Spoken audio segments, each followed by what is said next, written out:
Is that crazy that we can hear the train? That's great. Here. Disclaimer, there will be train. There will be trains. And car honkings. And potentially a guy flying from the roof below us. There might be a guy washing our windows behind us. At some They point. were late. We told them be here at 9. Hey guys, we're here today with Dillon Druz. Dillon Druz is the founder of New11RECORDS, an independent record label built for the digital age.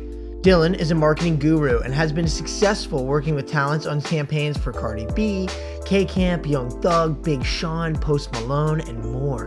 In this episode, we talk about his star client BANKROL HAYDEN and his hit song Costa Rica with the Kid Leroy, as well as his famously known Instagram account @rapmusic. Stick around to learn more of the ins and outs on starting your own record label, the loyalty that goes into the music industry, winning the day your way, and more. And don't go anywhere because near the end of our chat, we FaceTime with one of Dillon's artists under New 11, FOURFIVE, who chats with us about Dillon's character, his business mindset, and Dillon's support, which he explains is actually him participating in his mosh pits at shows. Incredible. Dillon and I had a great time talking, and I hope you'll stick around for all this great knowledge on the come up with myself, your host, Zach Prengler, and Dillon Druz. This episode is brought to you by BetterHelp. It's almost 2024, and I want you to think of something different with me here. New year, same you. Throw away that old new year, new me talk. It's time for a clean slate, but with the same you. Oh, sure, you could get a gym membership and wait 25 minutes for the treadmill to open up because of all the gym heroes in January, or you could do something for yourself. Therapy helps you find your strengths, so you can ditch the extreme resolutions and make changes that really stick. BetterHelp is entirely online and super flexible to your schedule. Give online therapy a try at betterhelp.com/comeup and get on your way to being your best self. Visit betterhelp.com/comeup today to get 10% off your first month. That's BetterHelp, HELP.com/comeup. And now we begin the show. So, high school, like let's start with high school. High school's over, and you move and you want to become a rapper. You don't want to go to college. What's your rapper name? It was Druzy. So my last name is Druz. Everyone called me Druzy in high school. It's funny, no one calls me that anymore, but my rap name was Druzy. Awesome. Did you have any bangers? Any couple lines for us right now? No lines, but I have a song on YouTube that has 3,000 views. So. 3,000?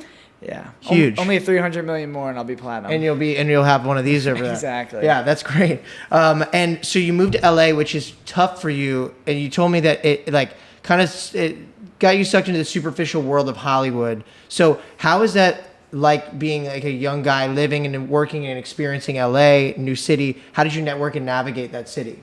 For sure. So originally I moved there. I stayed at my cousin's house, then stayed on my friend's couch probably for a year.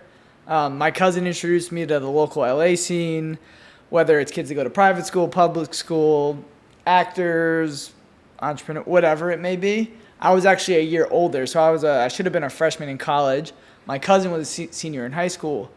So I was around a bunch of people that were seniors. So, partying, doing drugs, whatever that may be. So I immediately, went out there to become this rapper, work in the music industry, and got brought down by basically being a senior in high school again because I didn't go to college. So I was just partying with them. And eventually, quickly, led me down a road of just nothing, if that makes sense. It's a hard industry. Yeah. It's tough. I mean, and also being, we'll say it as it is. You're a white rapper, white Jewish rapper. Like, yeah. It's tough. That's a tough niche, right? I saw Mac Miller and I said, this and he said, this guy's doable. got it. What's the other guy's name? Chris Webby, right? Webby, right? Yeah, I saw Webby. him. Yeah. But yeah, back to the rap, back to the rap thing. I moved out there. I was partying.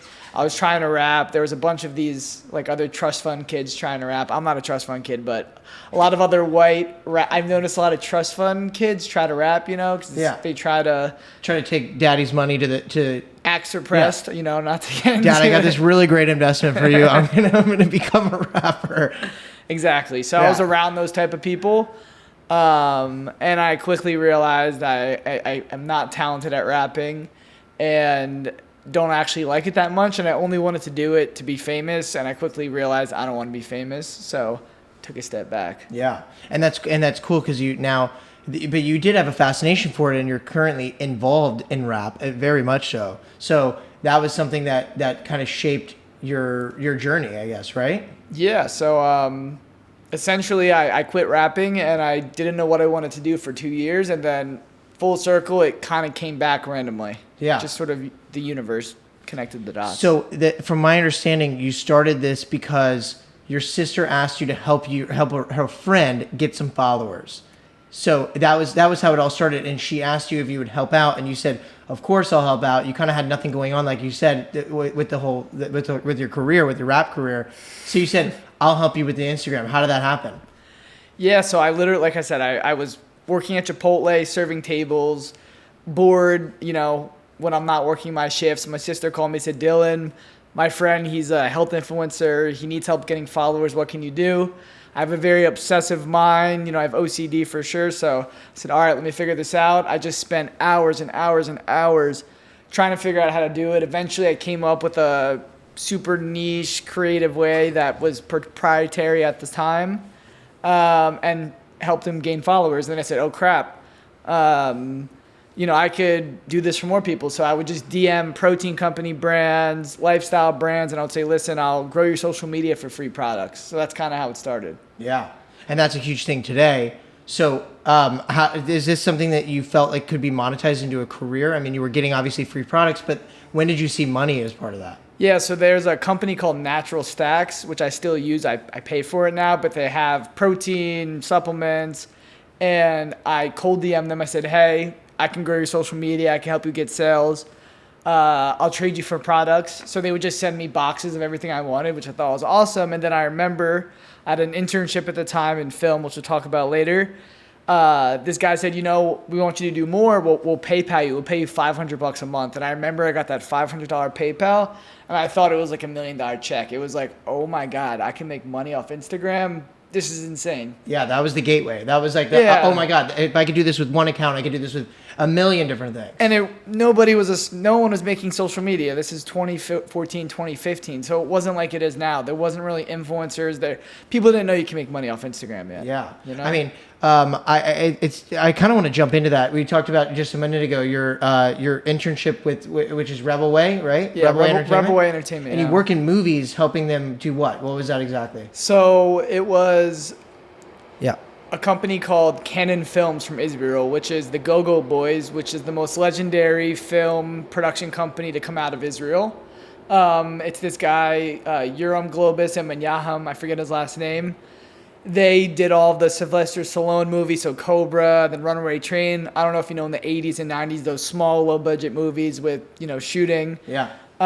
B-list movies. Or exactly. C-list. But people would watch them. Anyway, the son of the guy who owned that company came out of Israel, came to LA, and he said, okay, we're going to do the same thing, but instead of putting actors in them, we're going to do low-budget influencer movies. And this is probably in 2015, which was sort of ahead of its time as well. So my job was to look up social media influencers, look up their following, reach out to them, reach out to their managers, bring them into the office, and then eventually help them cast for roles. And throughout the time of my internship, we had a movie called Deported where I helped cast it. I helped, you know, put it together, and then eventually got filmed and shot. Yeah. Wow. And which kind of artists were you working with? I mean, which entertainers or influencers? Well, it was like a kid, Curtis Lepore, Amanda Cerny. Oh, cool. She's so funny. Yeah, it was all TikTok wasn't there, but it was all Instagram people and some on YouTube.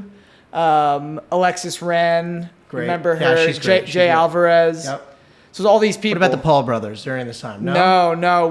They almost came, but they didn't jump in Gotcha, that one. yeah. But they were in that whole crew. They all lived in this one building called. Is Dobrik big during? He's huge during this time, right? That's no, Vine he's era? not big yet. Vine era? Maybe No? he was. Maybe this isn't Vine. This is after Vine. Yeah, 2015. I'm just trying to place where everybody is, but Yeah. definitely Paul brothers are doing something. They're massive. They're the biggest then, They're the and biggest. Team 10 was a whole thing. That's you know? right, Team 10. Yeah. That's right. So then you start working with in the music industry. Essentially, you kind of get out of that and you start working with Young Thug's manager. Yeah, so I was an intern at Rebel Way, and I worked the front desk. I was the only person that worked there. It was 2 Israelis and me, which put me through Israeli boot camp, which was great, honestly. I worked the front desk. I met a guy there. He took a liking to me. We became friends. We talked. He was doing social media management for Young Thug, Nicki Minaj, consulting for Prince when he was still alive. And he said, you know what? I have a SaaS company that's making all this money where I don't have to work. I'm not trying to chase around managers for money and deal with hip hop people, which is understandable. Even just music industry people in general. And he said, look, I'm going to introduce you to Young Thug's manager, see what you can do. That they need help with a young kid. So yeah, I met him at the internship and then got lunch the next day and then he hired me. Amazing. Yeah. And what does Thug stand for the court? What they say? Something under God? I forget, but it's hilarious. He's got a good lawyer. Yeah, he's got a great lawyer. Maybe. But you also start working with K-Camp, who's a Atlanta artist who's fantastic. Yeah. I worked with him and his crew, Shauna, his mother. Of course. Yeah, she's the best. She's great. She's so great. Mama Camp. But so what did you do with them? What was that? Yeah, so at K-Camp, he came in and he said, look, I need help with creating content for my social media, coming up with a layout, helping captions, time of posting, tweets, really everything related to social media. This is 2016, so he's still in the tail end of all those hits he had that summer previous with, Money Baby, Comfortable, Cut Her Off. But essentially... So he hired me to just run his social media, which at the time, most rappers didn't have that. But because I was 22, I was an expert just from running my own social media. And, he's in late 20s or early 30s. He said, just take care of it. I don't want to deal with it. Great. And then, but there's a moment there that I totally understand, where you're sitting in that moment going, this job is totally replaceable. Like, this can be taken in at any moment. Somebody's sister could come along and be like, I want to do that for you. And you're done. There was no skill. It was really just a bit of luck and timing that I was at that internship. The guy referred me to him and I started running the social media because it could have been anybody. It was like, listen, just post with these captions, Google which time to post and, do it. But in that time, it was such a needed niche. It was needed because nobody knew. It was alien, right? Like, it's even some of these people that are going, I don't know how to use TikTok. You're like, figure it out. And now everyone's using TikTok. Bob Saget's on TikTok doing whatever. And then you got all these other people. It's like, they're RIP, but everybody's using it. And it doesn't, it just seems like social media at that time was so foreign and you were able to have such an arm in it. At what point were you like, I need to move on from this and maybe go a different direction so that I can be safe in what I'm doing business-wise? 100%. So I was running it for K-Camp. I was doing it for Le'Veon Bell when he was the running back of the Steelers. At the same time, I was running their social media, and then I was running a guy called Dribble Too Much. So he trains Drake, he trains all these NBA players, and he referred me to OT Genesis at the time. And OT came to me and said, look, I have Coco, I have Cut It, I have these songs that are played in the club every... If you're hearing that in the background, there's trains in Miami.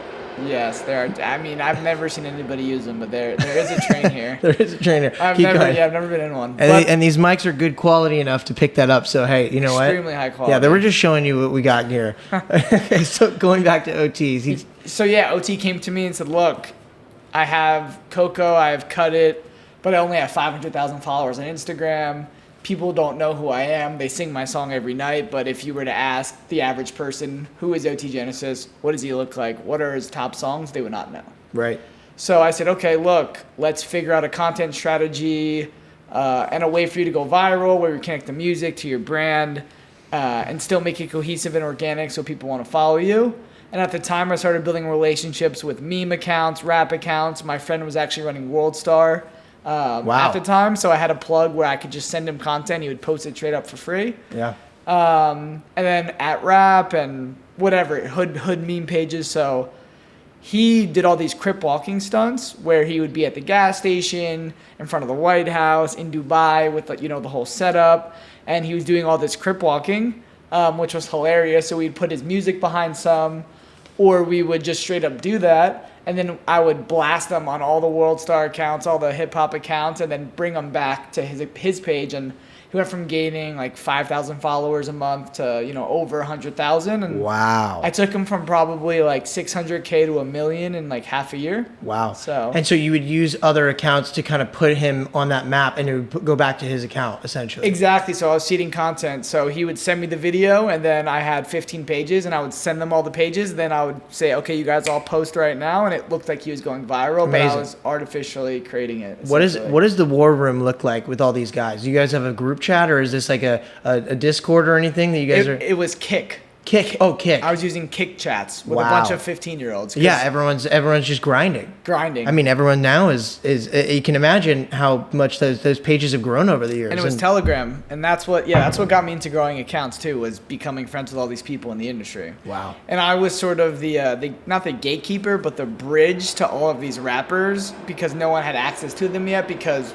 social media and meme pages and the hip hop industry hadn't really crossed paths like they have now, Wow. Yeah. It's so neat. And you obviously that was your side of it. So they would come to you and they wanted to do some big account with somebody else, right? I mean, you kind of ran. Yeah, essentially. And for me, it went from pushing through the accounts, and I said, okay, how can I actually grow pages so people are paying me to get up on my page, if that makes sense. Absolutely. And then I from what I understand, OT then refers you over to Atlantic Records. He's signed by Atlantic, right?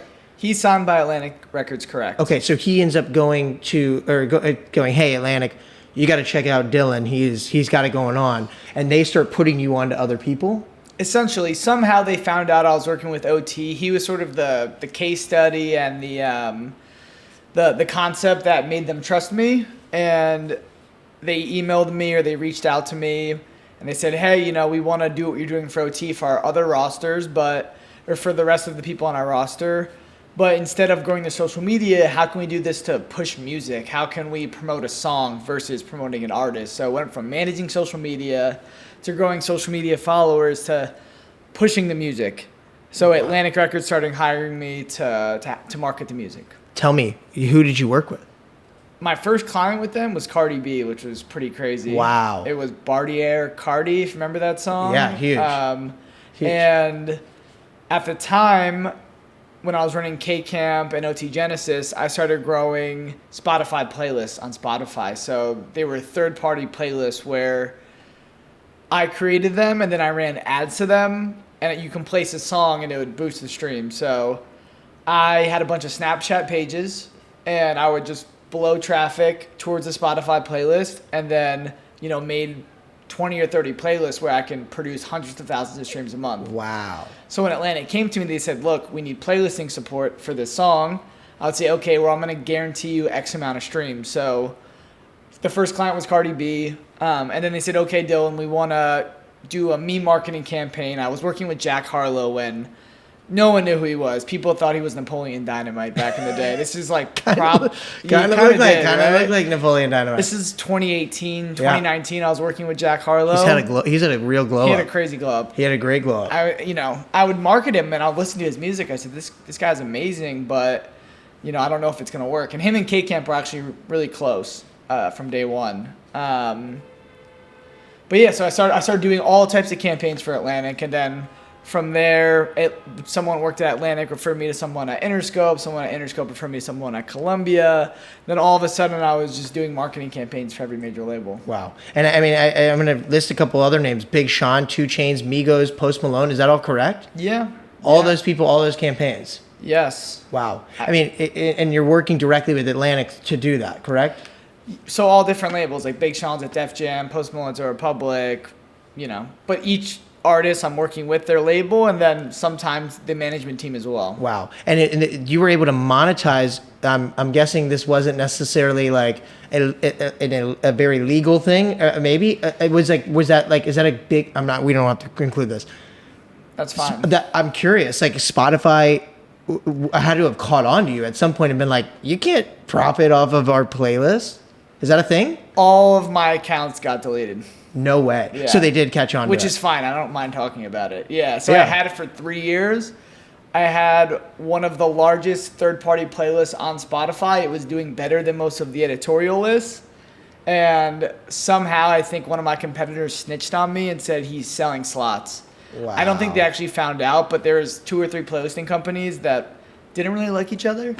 And I think that one of them reached out to Spotify, and then one day I tried logging in and it says your account's suspended. And I tried to report it, and I just couldn't get it back. In hindsight, it would have been nice to open up different accounts for different things. I did. I opened up 3 of them. All of them got deleted. Wow, they really did their research. They tracked my IP or whatever. What were some of your favorite campaigns? Do you remember some of those? Yeah, my favorite campaign was Plug Walk by Rich the Kid. Okay. So that was super early. That was probably 2018, maybe 2017. Great song. With Interscope. Yeah, so that was my first big meme campaign where this guy, Harrison Golding, who worked for me or helped work with me, created this Fortnite meme of an emote. Remember the emotes dancing? Yeah. And we put Plug Walk behind one of the emotes, and it literally just fit perfect. I remember it. Yeah. I actually remember that. That was you. That was me. I totally remember that. So I created it and then blasted it through every single social media page there was. Huge. And they correlated my campaign directly with charting on Apple and then streams across all DSPs. Wow. And Was music such a big part of Fortnite at this time already, or was this the beginning of them starting to do live streams and stuff like that with concerts and all that? Yeah, this was way before that. So do you think that helped? I'm sure. Yeah. I'm sure it did. It sounds like it did. I mean, I remember that completely. And music in Fortnite really mattered because the biggest streamers, when they would listen to songs on their live stream, they would go back and listen. And Fortnite montages where they would create highlight clips of them on YouTube. They would put music behind them. Oh, wow. So music and gaming, they kind of go hand in hand. What about working with like these high-end individuals? I mean, we're talking A-list celebrities now. So what's that like? And was there a wow moment? I'm in this, I'm working with these people. Like I'm finally doing it. Yeah. I mean, this one time K-Camp was on tour. He was in LA doing a show. And I remember being in the Sprinter van, chilling, like the only white guy, just, Jewish kid from New York, New Jersey. I'm relating so hard right now with my whole Soulja Boy experience, but keep going. Yeah, keep going. I only listened to rap going up, 50 Cent and Eminem since I was 11 years old, and I'm just sitting in this Sprinter van saying, holy shit, I kind of made it in a way. I wasn't rich yet, but I said, this is the dream. This is amazing. Yeah. I was like, how am I here? That's sure. when it kind of all clicked. That's great. How's his tour? Was it awesome to be there? Or like he's got a great show. I'm guessing. Yeah, it was good. He's actually recently really built up his fan base even better because back then it was on the tail end of his success, and then K-Camp had what's the song called on TikTok? Lottery. Okay. Lottery. Yeah, so K-Camp had a song called Lottery go viral on TikTok. This is after I started working for him. That blew him up, and when I went on tour with him, it wasn't really big rooms. He's super talented, so every show he did was amazing, but after Lottery, he rebuilt his fan base and is doing like 5-time cap rooms, so I love it. Isn't that, I think TikTok's so special for that. Like, we're going to talk about that a little bit in here because I had a couple questions for you about that, but it's so special that like people are able to like post something and go so viral that their careers go 100x on what they were, 50x on what they're doing in general. So it's crazy to see what social media has done. But actually, speaking of social media, Rap Music is your account at Rap Music, correct? Correct. Yeah. So when did that start? And that was 2019, right? Yeah, around 2019. So the same way I was seeding content for labels and rappers onto all of these rap accounts, I realized that why don't I own one of these pages? How come people aren't coming to me? I'm getting the budgets and paying out all of these kids and World Star to produce their content or seed their content. I said, I need a piece of the action. And I said, eventually in my head, I was like, the labels are going to just start going directly to these accounts. They're not going to need me. Right now, they have no way to get in these Kik groups or Telegram groups or, talk to a 15-year-old, there's such a gap. I was the middleman, but I said, they're going to catch up. And, in 2023, they go direct. So there's this kid, Dillon, who's my business partner on all the accounts. He's a genius. I've never met somebody as smart as him when it comes to Instagram. He just knows how to grow pages. He knows how to create content. He's just amazing. He just texted me yesterday. He said he just grew a page in 2 weeks to 750,000 followers. Oh my God. He's insane. He's a little Instagram genius. So anyway, I identified him. I said, this kid's very smart. I own the handle at Rap Music. So I already owned the handle. And he had a fitness page called @Harder. And I was like, dude, why do you have a fitness account? How are you going to monetize it? There's only so many sports apparel, protein companies out there. And you're not going to get a lot of ads. I said, Instagram is becoming the PR blogs for rap accounts, or for music labels. Rap pages are the new blogs. So, in 2007, 2010, it was the blog era. So Mac Miller, Wiz Khalifa, they would blow up off blogs, even Big Sean, all these people, Yeah. But in 2018, the blogs died, internet died, streaming became way bigger, and seeding through rap accounts was the new way to promote people versus a blog. It was basically like a PR concept. It was a social blog. It was a social blog. So I told him, I said, look, Dillon, your fitness account is going to go nowhere.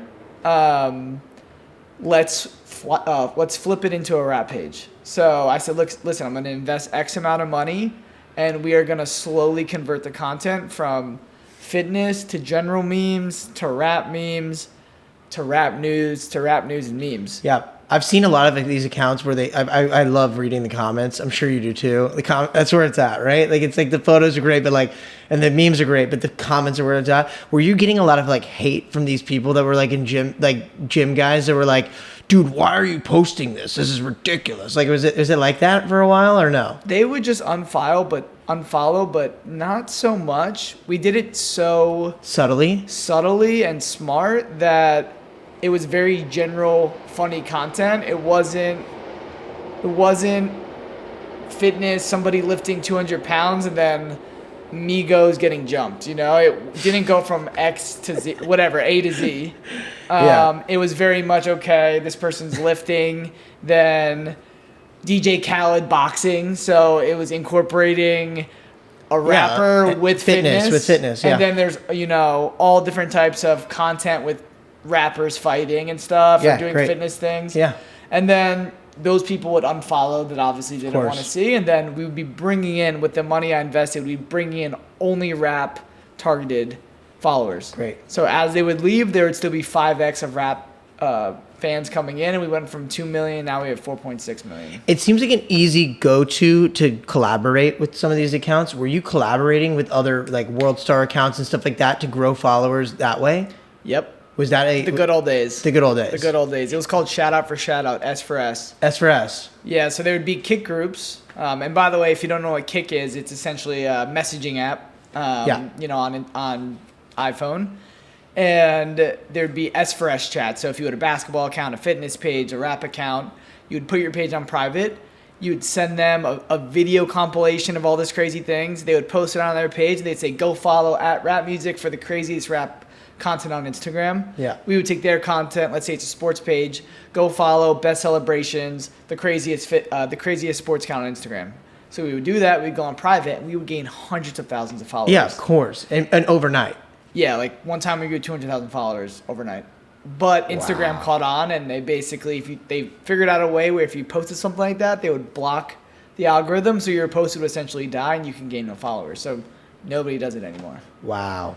So you really can't grow Instagram accounts anymore. I find that the actual collaboration on a post has brought followers from that other account. So have you done those as well too, or is that less likely? No, we do, but it doesn't really work they're different genres, so it's harder to collab with a sports account if you're a rap page. Obviously, if you have Travis Scott, you know that one famous clip of him trying to shoot. Yeah. You could collaborate that, but maybe with people it works with the collaborations, but with the accounts it doesn't because the content's so different. You know? Right. Different niches. Absolutely. And right now you're sitting at 4.5 million followers. 4.6 as of yesterday. Woo. 2 days ago. Dang. And I haven't checked in 2 days. So you just grow 100,000 followers like that? Yeah, it's growing 100,000 followers a month almost. So wow. Because of Dillon, not me.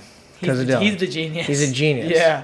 2 Dillons. 2 Dillons. 2 Dillons. Yeah. My other business partner consultant's name's Dillon too. So. Although you are the only Dillon on Instagram. This is true. You're the only, like, with no other thing surrounding it, no other clout. It's just at Dillon. Yep. That's genius. Were you like, you're probably like one of the first like 10 Dillons on there, and you were like, some Dillon went, hey, I'm gonna be Dillon 1, Dillon 2, and you're like Dillon. I wish it happened that way. You had to pay for it? I didn't pay for it, but I had a friend at Facebook maybe 7 or 8 years ago that had access to a portal where if the account was inactive for 6 months, they'd be able to pull the name. So I did pay for some, but I basically had a portal where I just was like, okay, website domains, go for a lot of money. People that owned, purple.com or all of these basic OG names. So I said, maybe that'll be Instagram. So I literally scooped up at Beard, at Cologne, at Tequila, at Rap Music, at Bar, at Media, at Urban, dozens of names. Yeah. And I said, oh, Dillon's inactive. It had like a gray avatar on it and no posts. So I scooped that up too. Yeah, why not? Yeah. I got Zach Prengler, and I know people are fighting over it right now, but I got that. There's an auto-claimer on it as soon as you mess up your password. I'm gonna make sure that I don't go inactive for 6 months, but okay, wait. So the influence that you have in the rap industry, I'm super curious. Do you feel that your account, when I think of influence in rap music, I think of World Star. I think of @rap. I think of your account. Do you think that you have an actual percentage of actual influence in the rap industry where, like, just through that account? 100%. So, the main way I would have influence is people come to us, they run ads on our page, and it could be a no-name artist from Alabama that has $500 and a song, and they have a music video they shot in their basement, and the song might be amazing, the artist might be amazing, but they have no way for people to see it. So they can come to my page, I post the content, all of a sudden you have 4.6 million people that are viewing them, and I've seen posts go viral where people get record deals just off being posts on my account or @rap. Wow. So I'd say influence in artist discovery is massive, but then also if you're pushing an album, you're doing an album rollout, if you are Drake or one of these bigger artists and you have a viral snippet, putting it on these pages is giving awareness. So if Travis Scott is dropping a project, he had his something with Mike Dean, or he had the files handicap or locked, or what was it? He had the files locked onto his hand or something like that. But a viral sort of moment gets seeded through our pages, and all of a sudden the fans say, oh, Travis Scott has an album. If not, he'd have to tweet it or post on his Instagram, but a lot of people don't follow him. Even me, I don't follow Travis Scott, but I listen to his music all the time. Yeah. So this is a way that general rap people can just dial in. So what are you posting right now that is like specific right now that is going viral? There are things that are working for you. One post that went viral is Krishan Blueface's girlfriend or baby mama. I posted pictures before she dated Blueface and then after she dated Blueface, and it went completely viral, and she actually became a rapper, if you've seen that. Is that right? Artist. She's a song with Lil Mabu, who is the white private school kid from New York. It blew up. Like, the song's gonna go gold, platinum probably. Wow. Yeah.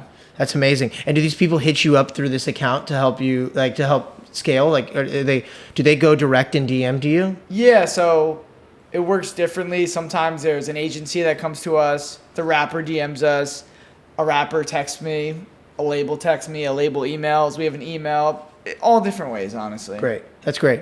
And they know you're the point on that, or do they go to the other Dillon? How do they know which Dillon they're talking to? They go to me. He's the genius, but I'm the face. You're doing all the talking. I'm doing all the sales. Yeah. Awesome. I want to get into your record label now because I think that's the most. That's why I'm here. I think it's so genius, and I think you have so much going on with it. So can you talk about New 11 Records, and let's just start with how this got started. How did that even begin? Yeah, so David was one of my clients. So I was doing digital marketing for a company called Cinematic Music Group, which was owned by Johnny Shipes, who was my mentor at the time and also a good friend. He hired me to do campaigns, Johnny, with Cinematic. David was a project manager at Cinematic. So David was paying me to do Spotify playlisting, Instagram promo, whatever it may be. We became friendly. He said, I'm leaving Cinematic soon. I'm probably going to go do my own thing or, be the head of digital at a bigger label. What do you think? I said, maybe do that. We started talking more, became friends. We got friendlier. 5 or 6 months after, he left Cinematic, he really didn't know what he wanted to do. We were getting haircuts in Brooklyn one day, about to do our first real hangout, and we were going to do a trip to Nashville with a bunch of music industry people. And I just looked at him. I go, dude, do you want to start a record label?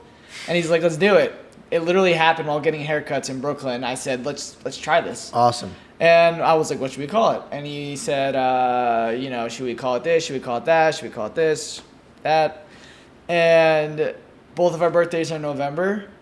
And we figured this is a new age label doing things completely different. So we said, okay, let's do New 11 Records. And that's how we came up with the name. Amazing. Yeah. We're both Scorpios. What's your November what? I'm a Scorpitarius.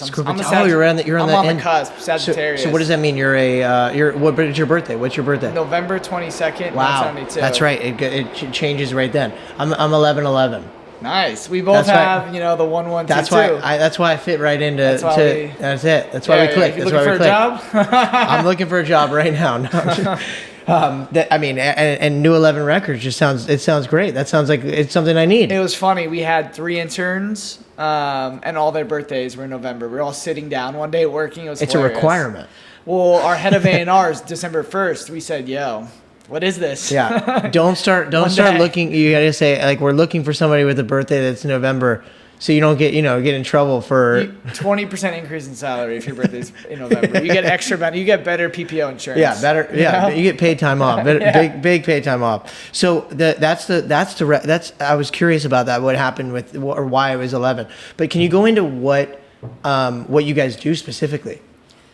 Yeah, I'll back it up a little bit. Yeah, sure. I was managing BANKROL HAYDEN at the time. He was signed to Atlantic Records. We had an amazing A&R. We had an amazing project manager. Everything went well as far as Atlantic Records as a company. But HAYDEN had a fund, and essentially they said, Dillon, here's the fund. Do whatever you want with it. We trust you completely. Obviously, I was doing marketing campaigns for all of their artists. So when I came in as a manager, they said, we trust Dillon. We already know what he can do. Take everything and run. The first song we put out went platinum. Multiple gold records, and quickly into working there, I said, I could do this myself, but I can do it in a way where the artists might be able to own their masters, have creative freedom, be able to drop music whenever they want, and still have the resources to market, get on editorial playlists, still get studio sessions, music videos, but do it in a way where we're not overspending and we're very strategic in everything we do. So once I saw HAYDEN at Atlantic and I saw how archaic the business model is in the music industry, when me and David were sitting there getting haircuts, we had this vision of licensing deals where the artists own their masters. Instead of spending millions of dollars on recording, HAYDEN's recording fund was $1.5 million. That's to record an album. Realistically, we have artists that have gone gold and headed to platinum that spent $500 recording it in their basement. So realistically, you can record a whole album, pay for the beats, do everything you need for $20,000 to $100,000. Right. So instead of spending $1 million on that and wasting money, and the record labels actually own the studios that they record at. So essentially they say, here's $1 million and you can spend it at our studios. So I said, we'll give you we were like, okay, we'll start a label where we can buy them a home studio, or we can spend a week at a cheaper studio, make 15 songs for 15 grand. And then instead of spending, millions of dollars on that, let's take it and spend it on marketing. Because this is 2021 at the time, 2020. And music was going all to TikTok, all to Instagram, all to Spotify. So we said, let's spend the money where it matters. And building a digital presence is 10 times more important now than it was 5 years ago. And becoming big on the internet almost immediately correlates to being big in person, for the most part. Obviously, if you're just a TikTok artist and you have one TikTok song, you're not necessarily going to convert to a mainstream artist. But for us, if we can build somebody on the internet and we can get streams going, it's way easier to get them a touring business, get them a merch business, take those fans and make them fans in real life. Because if you look at kids, if you look at followers, they're just on their phones all the time. And if they really build a liking to somebody, they're going to want to meet them in person. Absolutely. So that's basically why we said New 11 is we're going to be a digitally focused record label that kind of flips the music industry on its face, That's great. So, and how do you feel about it? How successful have you guys been over these past couple of years? Like, what are you working on? What's going on with it? Yeah, so originally when we started, it was me and David. We self-invested, released music through TuneCore. And, we were probably doing 5 or 10 million streams a month when we started. And then, we built up a catalog. We were doing, about, 10 to 15 million streams a month. And then we got a distribution deal with Dashgo and Downtown. Shout out Ben Patterson. He's amazing. And a distribution deal allows us to still own 100% of our company, but then have some funding and resources and, connections to be more efficient. And from there until now, we went from doing, 10 million streams a month to currently we're doing about 100 million streams a month. We had maybe 2 artists in 2022. Our rosters, between 10 and 20 artists. And we have, Dom Corleo, who just did a 22 showstop tour. We have FOURFIVE, who's out of New York, who's great. He just got on a really big tour that's 2,000 cap rooms all across America. Wow. He's doing 500 cap rooms by himself. And I think we're going to hear from him in a little bit, right? Yeah, if he answers, I told him an hour, but hip hop time, he could be sleeping, he could be, doing something, but he should answer. Great, yeah, absolutely. And basically what I'm getting at is we built these people online and then converted them over to having a real fan base where they can sell merch, we can do that. And to this day, those are our 2 biggest, but we're getting into country, we're getting into R&B, we're getting into pop. And really we're just growing the roster, and we're trying to dial back signing so much and really hone in on picking on who we believe are superstars and really nurturing them so they can become massive versus having, dozens of artists and we're being spread too thin. We look at New 11 as a family. There's only 7 people at our company, so I'm involved with every artist on a day-to-day basis. They call me, I call them. So at New 11, we said, let's make this more of a family than a company. Less corporate, less BS, because these kids are smart. They can sort of smell the bullshit, and there's a lot of bullshitters in the music industry. So we've all been there. We've people that claim to do things that haven't, and blah blah blah. A lot of ego. Yeah. So artists love, regardless of being artist friendly, artists love that the person that owns the company can talk to them. I'm in a group chat with all of my artists. It's literally New 11 x FOURFIVE, New 11 x Dom Corleo, and it's our whole company in the chat. We do group FaceTimes once a week. Great. They FaceTime me. We come up with ideas.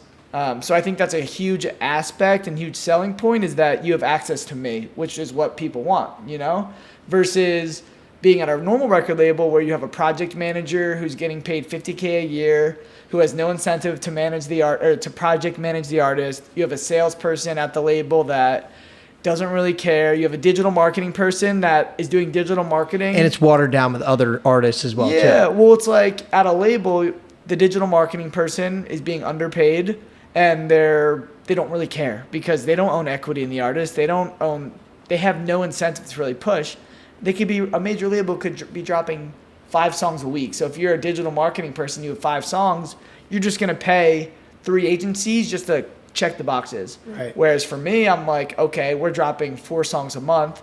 When we go to that 1 song in a week, we are sitting there being super creative, extra attention, and hyper focused on it, which I don't think any other label's doing. Yeah. Because they're spread too thin and they're just looking at it differently, you know? Can you talk about how people are scared to sign record label deals because they're scared about like that independence and where they could go? So is it wrong for me to ask where's I think about Chance the Rapper. Like that's a guy who just said, I'm going to be independent. I'm not going big labels and all that stuff. But at some point you need help in the facilitation of somebody who's going to do your digital marketing, your sales, and be there for you when you have questions and need that knowledge. So how important is it to sign with somebody that is like New 11 Records? 100%. Chance wasn't independent. Won't go into detail, but that's total bullshit. His sort of selling point on it. He wasn't really independent. A lot of people that say they're independent aren't. They have major funding behind them and major resources. They're just not attached to a major label. Yeah. But they have, the money and resources to do things. Back to your question. I can curse, right? I curse a lot. Yeah, it's totally, what are we gonna say? Yeah. Say a curse word. Fuck.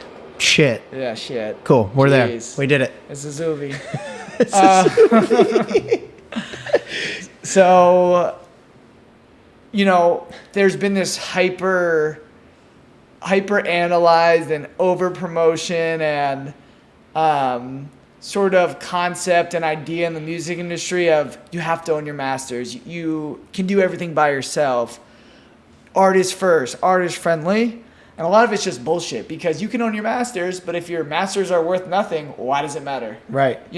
So owning your masters is a very important piece, I feel like, to everybody right now, because there's a lot of artists that have been talking about Taylor Swift. That's that's headline news of it. So sorry to go off in a different way, but owning your own masters is very important. Can you speak on that? What's the importance of it within your?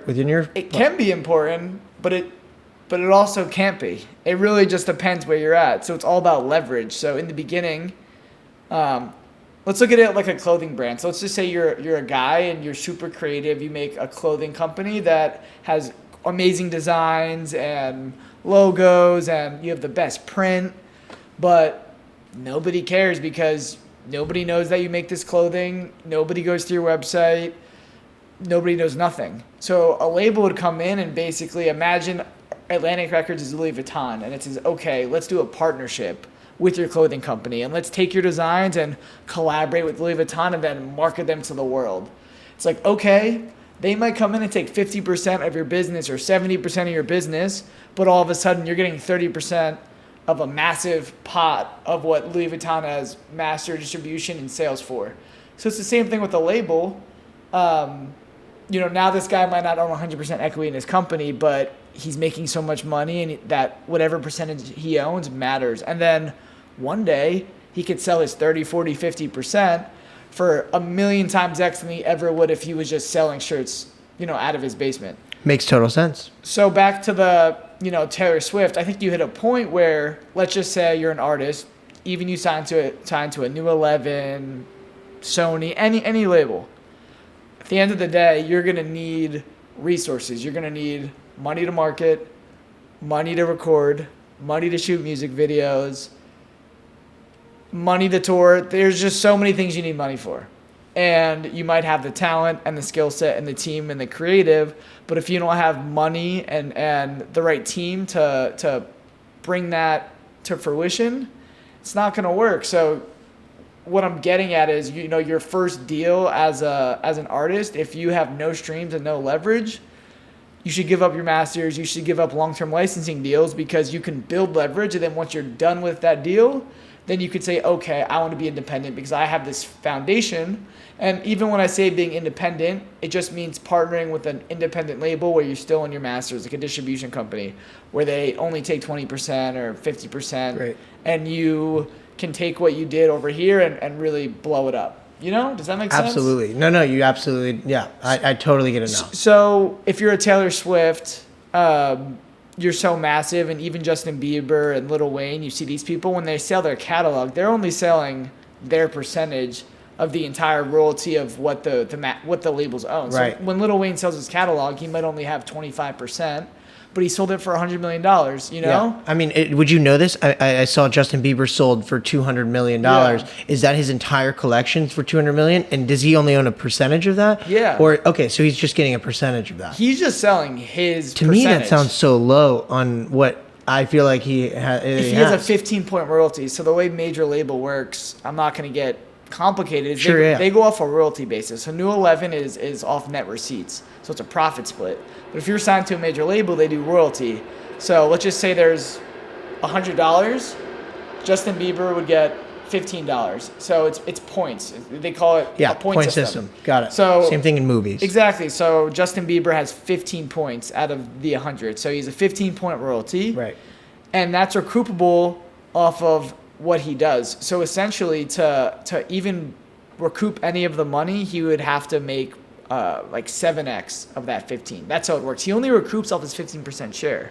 Wow. So that's why the music industry is corrupt, in my opinion, because his 15% is what he recoups off of. So if they give him $10 million, he's got to make $150 million just to make it back. Yeah. So the reason why it's so low is because those 15 points, the label's making 10, 20, 30x off of that, so he only can sell his small share. If Justin Bieber was independent his whole career, his catalog would be worth, way more. Let's just put it that way. Way more. That's why I saw the number. I was like, this is insane.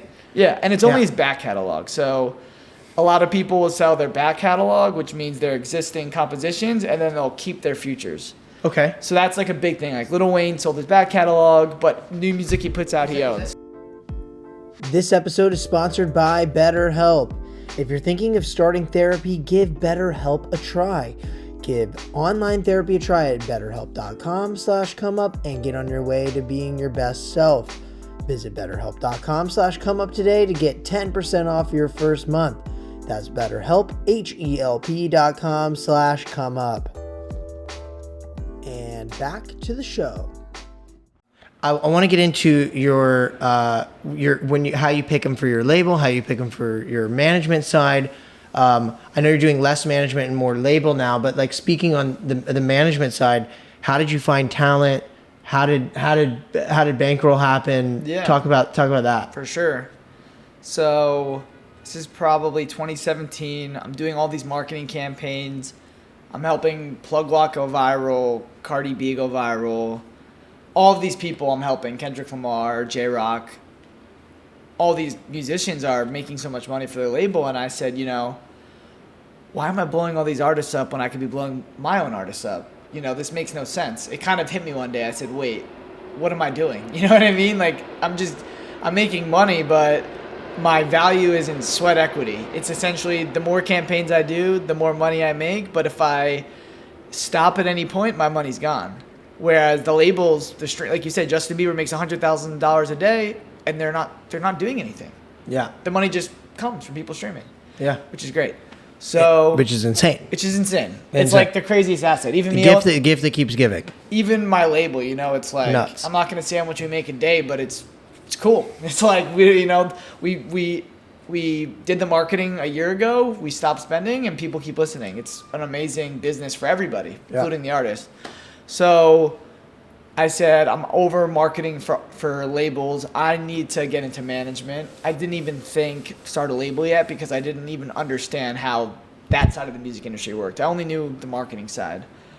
So I own the rap account. And one of my close friends, Einar Banks, he's the guy that plays the ukulele with the acapella. Do you know what I'm talking about? Yep. And I said, yo, Einar, I'm trying to get into management. He said, okay, cool. Good to know. Sort of planting the seed.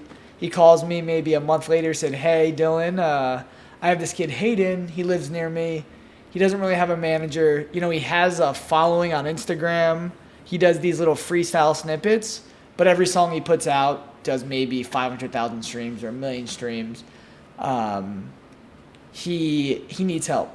And he has the brand, he has the image, but he can't get his music to stream at the same level as sort of his appearance. And it was sort of a situation where it was trying to make an influencer a rapper, if that makes sense. Mm-hmm. Super talented kid, you know, amazing voice, amazing writer. But there's plenty of people that are like that don't become famous. So I jumped in, I said, okay. I called Hayden, I said, listen, I would love to meet you. You're super talented. So I drive to San Francisco. I go to BANKROL Bash, it's called, because his name is BANKROL Hayden.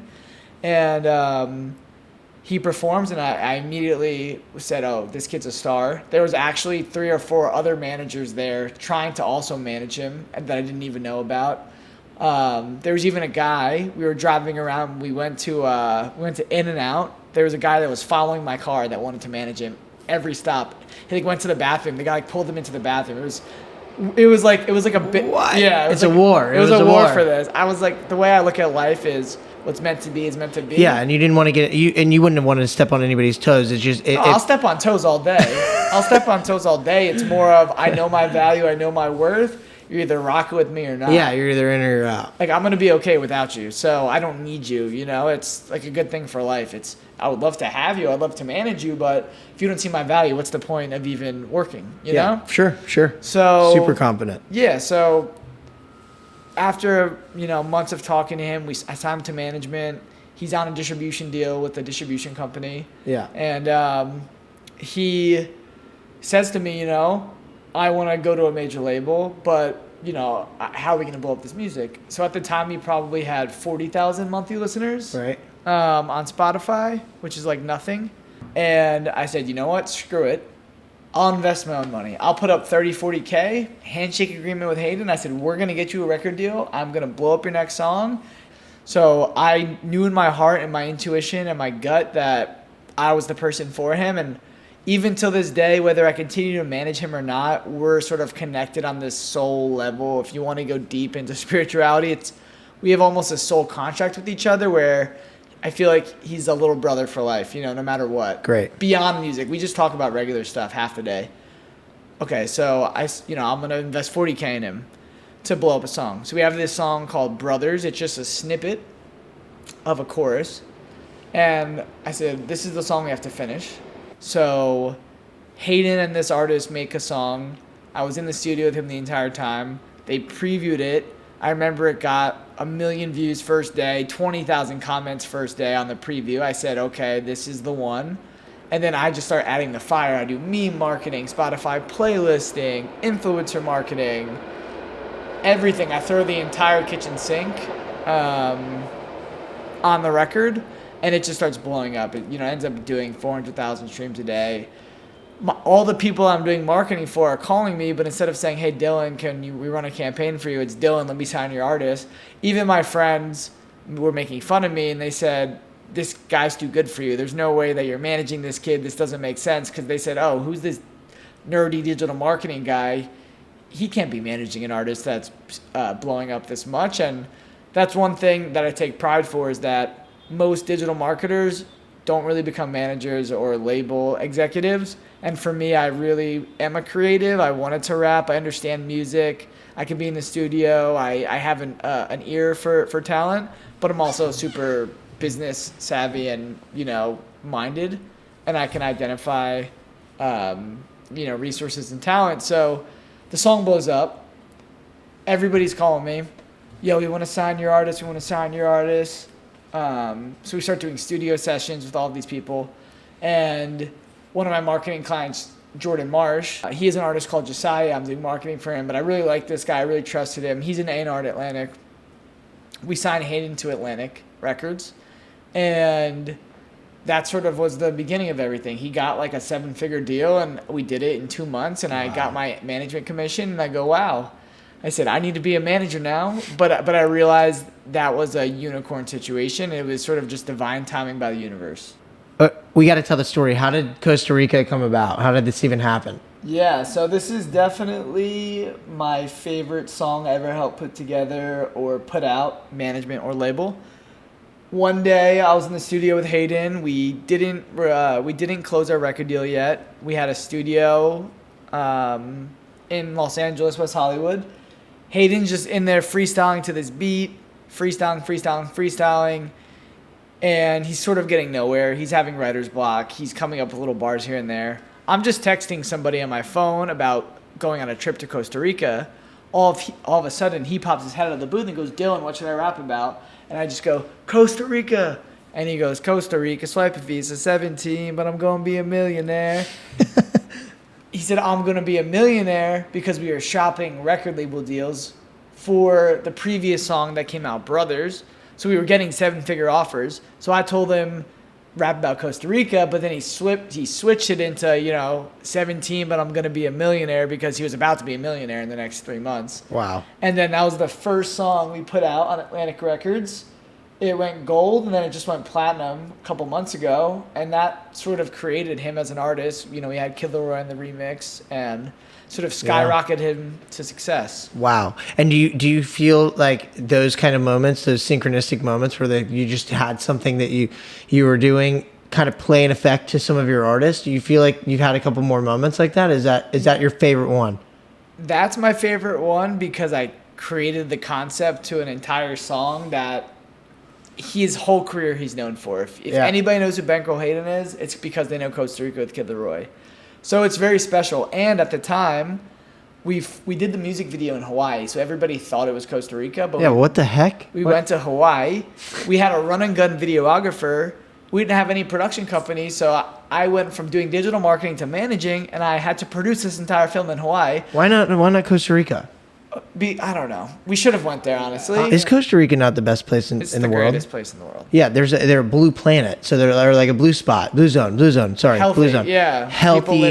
People live forever. Exactly. I'm like, I might have to move there and live to 150. I don't know. I'm thinking about it. I mean, I lived there for 3 months this year. Yeah, I mean, you're at least how many extra years do you think you got for that? I was going to be 80, now I'm going to be 95. I think I put 15 on right there. That's good. That's good.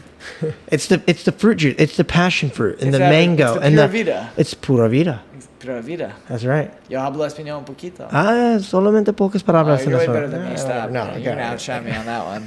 You got me way beat. I'm doing Duolingo. I'm in Miami right now. I feel like you have to have a little bit of English is the second language. Yeah. Second language. Yeah. Might even be the third. I see a bunch of Portuguese going on. Yeah, for sure. My biggest follow-up question to this is, you're a young guy. So are you, I don't want to say fake it till you make it, but is there a lot of moments where you're looking for mentorship and looking out to try to find these answers? Or is it intuition built? And is it a mix of both? Do you have a mentor, and how did you kind of navigate BANKROL's career, or was it really all here? As far as Hayden, it was really just me, my intuition. But growing up, being a young entrepreneur in my 20s, I had multiple mentors. I've had people that I've looked up to, call for advice, get resources from. Now that I'm 32 and I've become friends with so many people in the industry, I own a record label. For me, it's two things. Is one, I believe solely to live your life on your gut instincts and your intuition, and you can feel what's right or wrong and sort of know what's coming next. And what I live by is sort of stopping and pulling back and allowing life to happen for me versus trying to force it. And the more I stop, the more I pause, the more I reset, and I'm in alignment with my true self, things just come. But what I've learned is that beyond that, I have such a good network of friends that are either entrepreneurs, that work in the music industry, that own their own labels, and they're my age, but more successful than me. And these are who I call for advice. So it's almost as if I have a panel or a whole team or network of people that are experts in little areas, but it's not just one mentor. It's, okay, I have a issue with a management client. Oh, I know someone that manages a really big artist. Oh, right. I have a record label record label issue. I call someone that owns a record label. So long story short is everyone's my mentor in a sense. And that's kind of like, I like to live life like that, is sort of to follow people that are experts in their field and that are smarter than me, but it's dangerous to use these self-help people and to use somebody else's experience and how they created their business and project it onto yours, because you can also get bad advice. I could call somebody that owned a record label, that did master deals, that set up a business their way in their time, but they can give me poor advice for what I'm trying to create. Absolutely. You know? So I don't really have a mentor, but I try to look at everybody as a mentor, because you can learn something from anyone. Yeah, that's the best way to do know? it. I want to learn something from you. I like to, do this thing. It's a philosophy I have. It's called Win the Day. Yeah. And it's, you might have seen it on my Instagram, but it's, I do something every day that makes me feel like I have like completed my day. Not only that, but I always do a physical activity, something that makes movement happen. So it's yoga, or running, or biking, or something. And then I read 10 pages every day. And that allows me to at least read, if I don't get excited and read 20 pages or 30 pages, a book every single month. And that's how I win the day. So I'm curious, if I were to ask you how you win the day, what are some of the things that you do to, just win your day? 100%. I like to say too, how do you get 1% better every day? I forget. A couple people, I've seen that on a podcast. I love that. Every day I want to get 1% better. For me, I don't have a set thing like reading 10 pages or exercising, but it's how do I turn my mind off? I know that sounds wild, but I have a very overactive mind. I'm always coming up with ideas. I'm always thinking, and my whole idea every day is how do I just shut that off so my gut instinct and intuition comes in. So for me, some days I'll cold plunge. I'll do breath work and cold plunge. So the pain of being in the cold plunge at 35 degrees and my mind suffering and going through all of this, hardship in this water and just fighting it in my head, when I get out, it turns everything off and I'm reset. I play basketball almost every day. I play basketball for 3 or 4 hours. By the time I'm done, I don't care about anything. So my biggest tip as an entrepreneur is to do physical activity, do something that really is painful and excruciating and hard.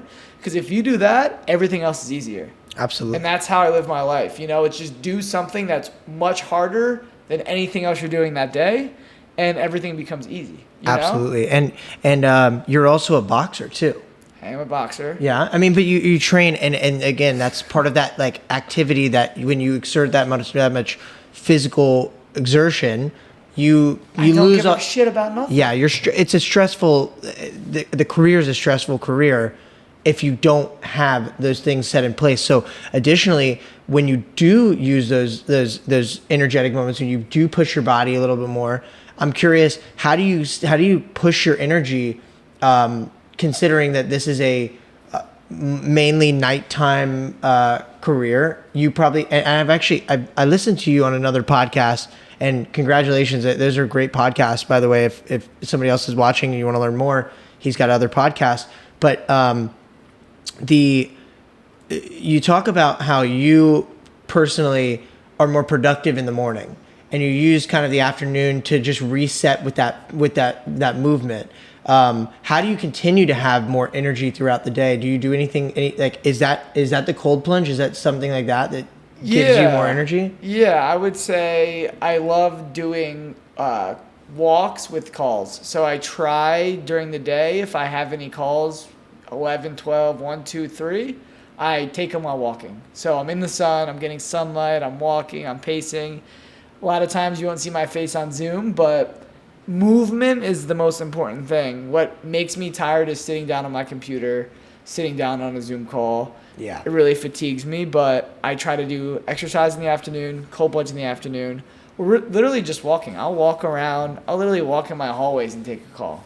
Yeah, and I like that. I like to pace. So walking just helps you continue to keep your mind racing. Yeah, and mind my races. mind's moving at 1,000,000 miles a minute. It's very hard for me to just sit down. I don't know if that's good or bad, but it's just how my brain works. 100%. And the ADHD mind, it's always you're going 1,000,000 miles. When you're walking, it kind of puts it all into like a narrow zone for you. Yeah, and I'll add, I'm still up till 10 or 11, but at this point, the artist knows that Dillon goes to sleep early, and I don't like weed, and I don't like drugs, and Yeah. I'm sort of like this boring guy. But I help them so much during the day. I'm available to them anytime until I fall asleep. Yeah. That it's all good, you know? Yeah. And a lot of times I'll wake up at 6 or 7 and they're still in the studio. So they'll FaceTime me as they're leaving. Bunch of drunken phone calls or Yeah, something. Like, exactly. Or look at dude, this song. Yeah. So Phone's always on Do Not Disturb. Is that what you said? always. For the last 2, I don't even know. I'm trying to figure out how to turn it off. I have it so like you just can't call me. But I've been trying to figure out. I feel like I should have it so some people can call me. Yeah, absolutely. Like I missed your call last night. I didn't even know you called until an hour after.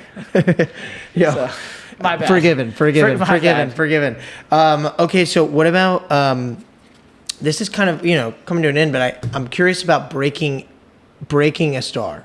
Mm-hmm. There's talking about breaking a superstar. This is absolutely one of your goals, right? I mean, yeah, it's the number one goal. And it's not to say that it couldn't be BANKROL, and it not to say that it couldn't be FOURFIVE and all these other people that you're working with. Is it something that you think is current, or do you think it's that's a dumb question. Are you excited? Are you excited about the future of potentially becoming an artist? And is that coming up? Yeah, I'm excited about. I'm not even excited about the potential. I'm excited for when. I just know 100% in my soul that I will break a superstar. So it's just a matter of time. And for me, I enjoy the journey rather than the end goal. So I'm just taking it day by day, using all the information that I have, looking at my friends that have broken superstars, asking them questions.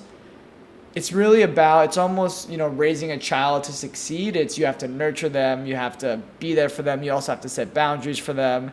And you have to put them in a place where, they can go to Yale, like a kid. So for me, I love it. I'm like, a mentor to these people. I'm their therapist. I'm their dad. I'm their brother. I'm their worst enemy, but also their favorite person, depending on if it's depending going on good the or day. bad. Depending on the day.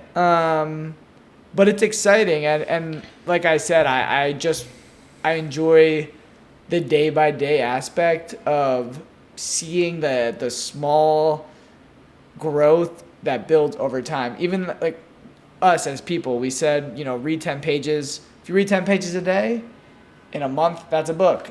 I want to go ahead and get into our call segment because it's important for me to be able to hear it from the artist or somebody that you're working with, to be able to hear how this is going. I'm FaceTiming FOURFIVE right now. He's going to be on the show. Yeah, so his slogan is GH. UGH.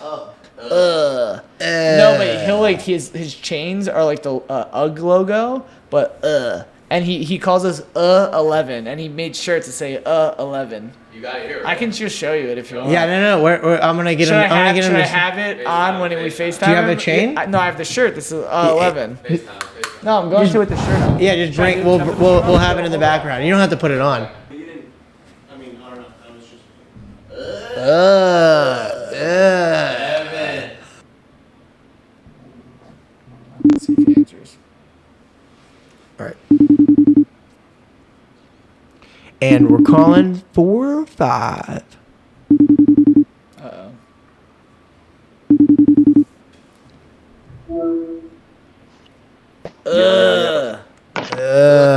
How we doing? I'm chilling. What's the vibe? What's the vibes? Nothing. I'm here right now on the pod with Zach. Yo, what's good? How you doing? Got the setup. What's the vibes?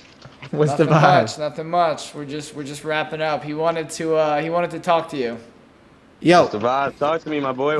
what's going on? Hey, What's up, look bro? at this. Look at the screen. Ah, you got the 11 on. You got the 11. Tell me how sounds. That's how it sounds. Is it It's just a vibe, bro. It's just that's after I know Dillon probably explained it to you.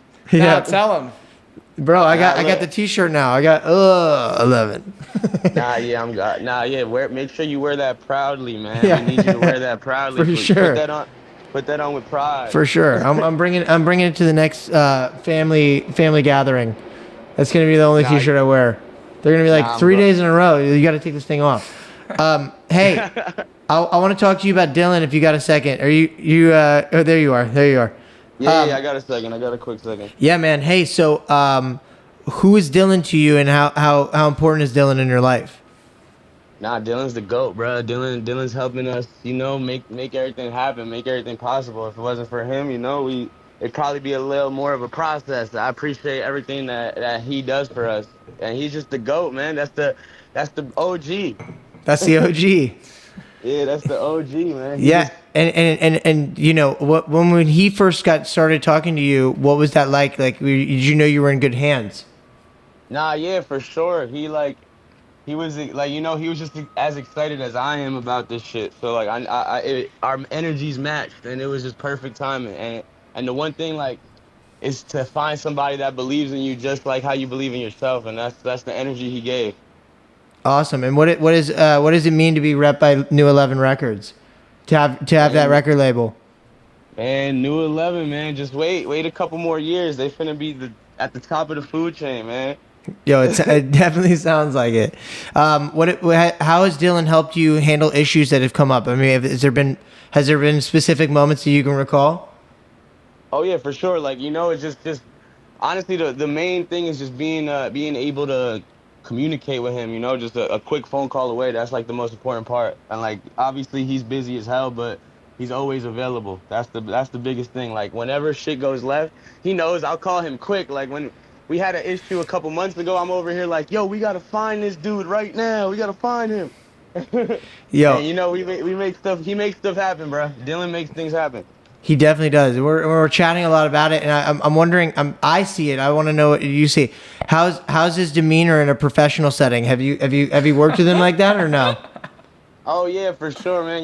It's you got time to have fun and time to be serious. It's like it's both. He's good with that though. He knows how to handle business, and he knows how to handle fun moments. Absolutely. Okay, so let's go to the fun moments real quick. My last question almost, but what's your favorite memory with Dillon? Favorite memory, man. Shit, when I remember when I first met him, like the literal first day, like his energy was just. Well, he probably told you about that. He was going through like a cleanse, a mental cleanse when I had first met him, and like he was so clear-headed and just like that first moment of just like I said, the excitement, like that was the best moment when we first met. That's when we knew like I fuck with Dillon, and honestly David as well. Like you haven't met David probably, but David as well. They're both Literally just met him. Just met him. Oh, okay, you did. Yeah, man, Mr. Golfer. Yep. Those the two goats, man. But Dillon, man, he, like I said, always good times, good vibes. Especially when we always eating good. That's all I gotta say. Dillon, ask him about the aioli. Soho House. It took me about 7 Soho House dinners to sign it, but it was worth every piece of aioli. I see Dillon on all his stories. He's hanging out at the Soho House. That's it. So besides being the GOAT, besides having the newest and probably the best record label, what's something that we can talk about? Shit, man, like he got a crazy story. That's all I gotta say.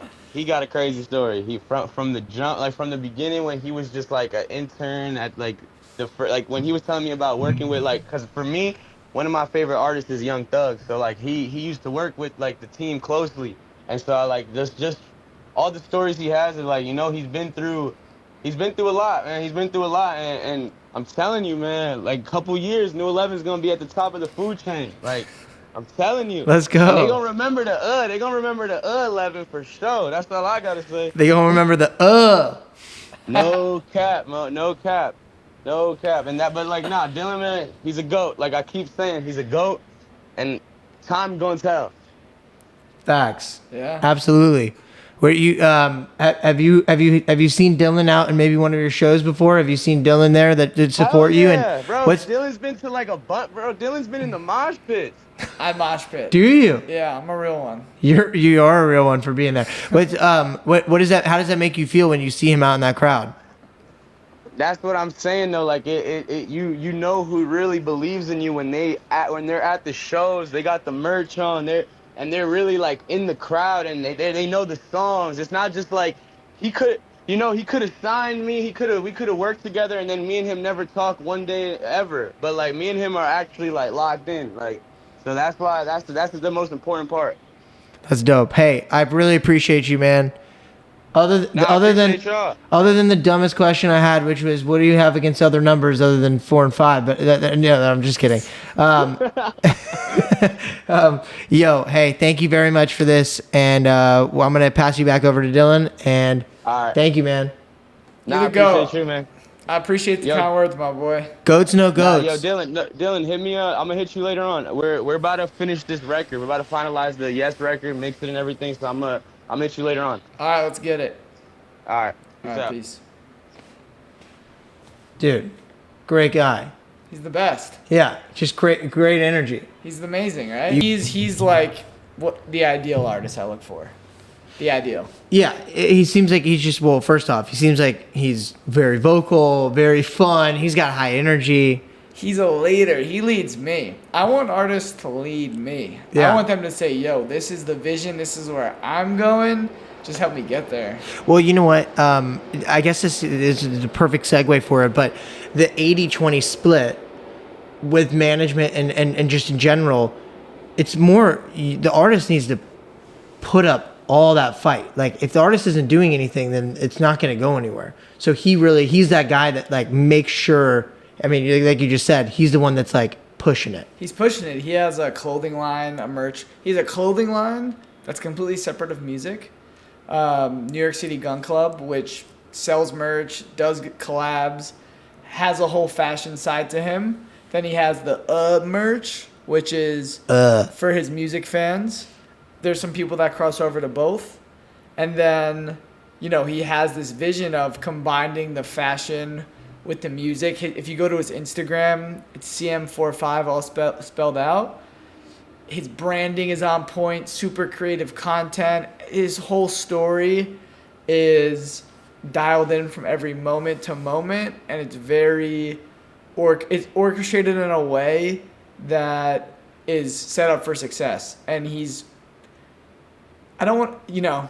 reminds me of like Kanye. On a smaller level, as he's very big in fashion, very big in music.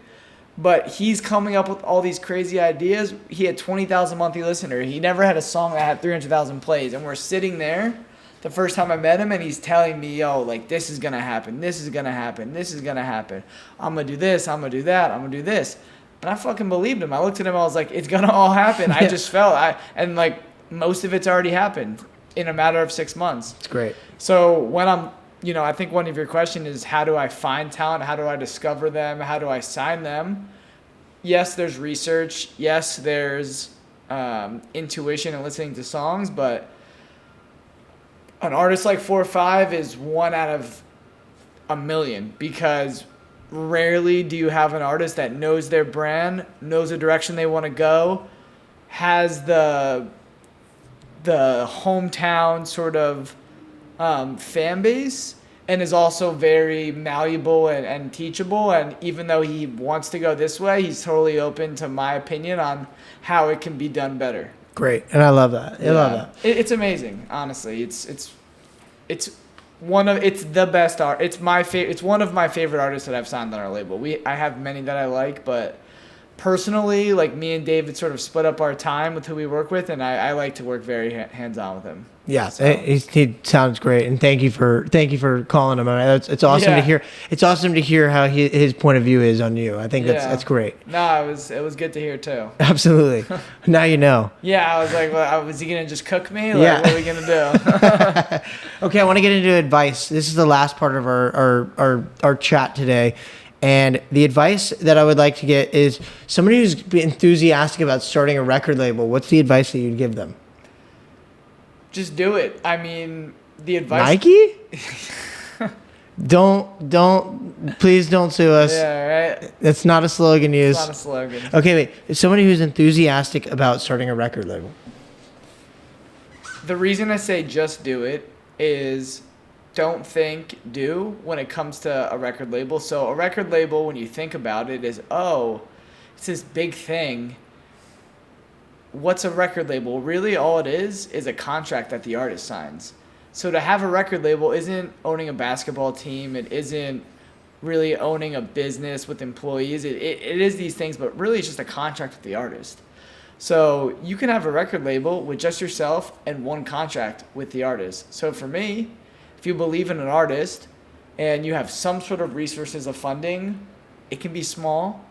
Our second artist we signed, we spent 10 grand on marketing, and the song has 100 million plays. That was the second artist we signed. We spent 10 grand total.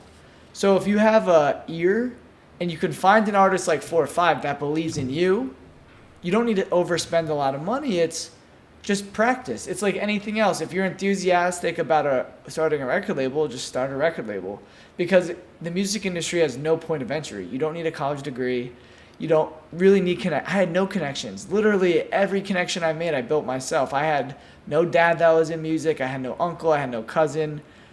I made it myself. So if you have an ear, the main thing, if you're passionate about music and you want to start a record label, you have to be able to find talent. You have to have the knack for discovering talent. Yeah. If you don't have that, you can start a record label and it'll fail.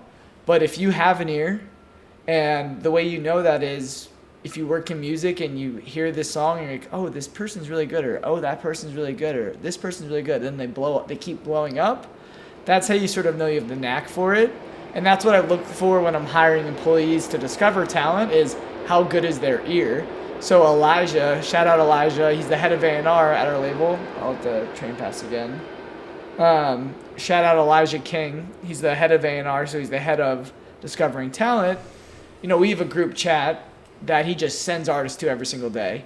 So many that we can't even keep up. But then if you go back and you scroll through the chat the last 6 months, you know, maybe 25% of them have all gotten major label deals. So back to your question is, how do you, if you're passionate about starting a record label, one, you have to be confident and passionate that you can identify talent. And two, you have to really just have a lawyer and have the resources to sign them, you know?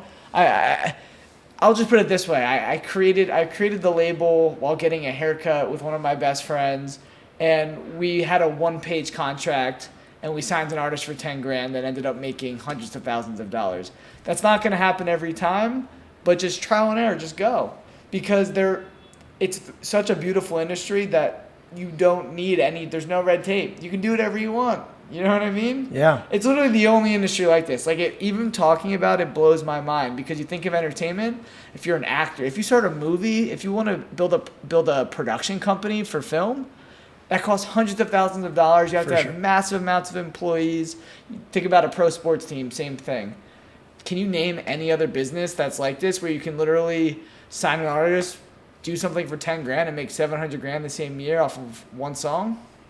Crazy. It's crazy. So since the upside's so high, if you're passionate about doing it, just do it.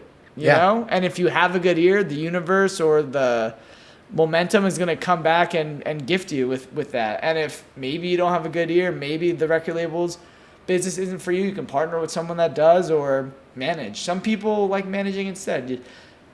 I don't know why they like managing. It would never be for me, but, you know, different archetypes of people sort of fit different, you know. What is the best advice you've ever been given in the music industry? The best advice I've ever been given is nobody knows what they're doing.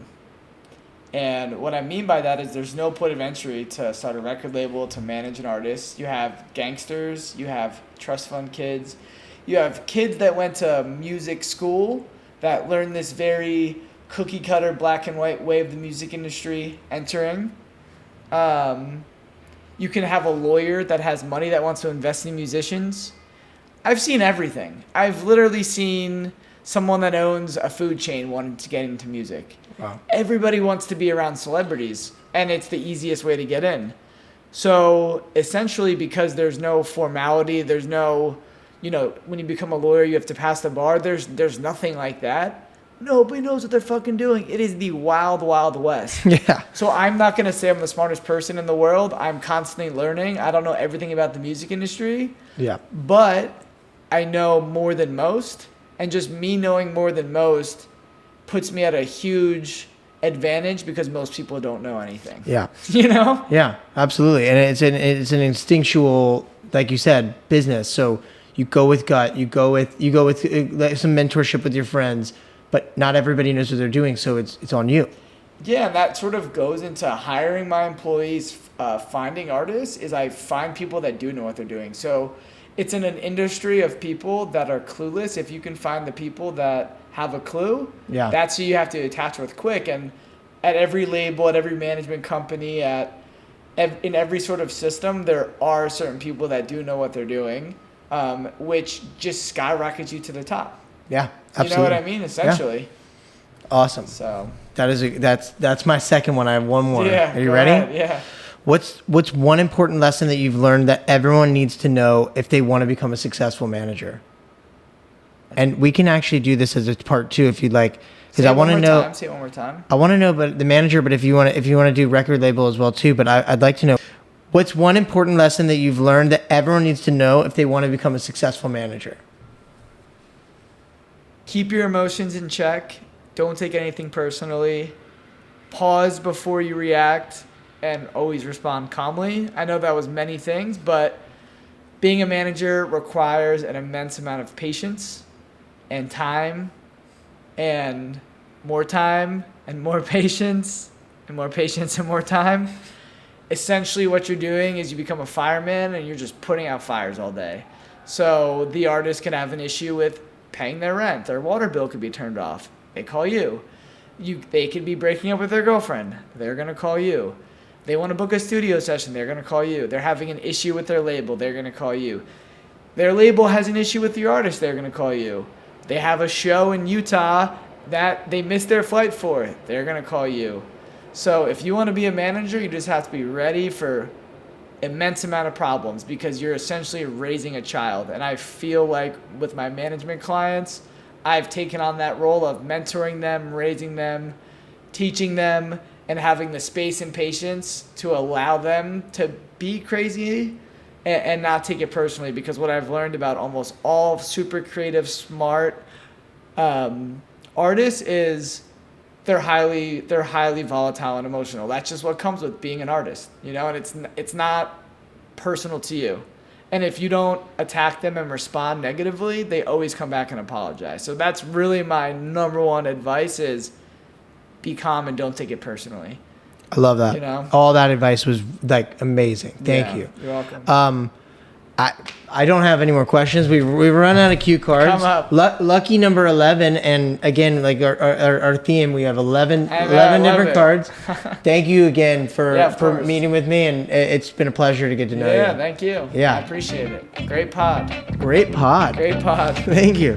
They don't make them like this anymore. anymore. They don't make them like this anymore.